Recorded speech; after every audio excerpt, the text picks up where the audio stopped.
Hello! In this video I will show you how to install Firefox browser on Apple iPad Air 13.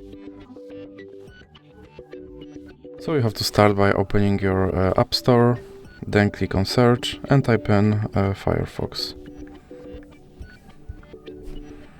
Now click here on this downloads icon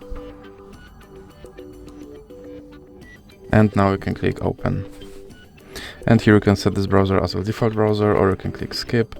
Now you can sign in into your Firefox account, or you can click skip again. And here you can turn on notifications from this browser, or you can click skip. And here you can pick out your theme, and then click save and continue. And now click save and start browsing. And now your Firefox browser is installed and is ready to use. So that's it for this video. If you liked it, please remember to leave a like and subscribe.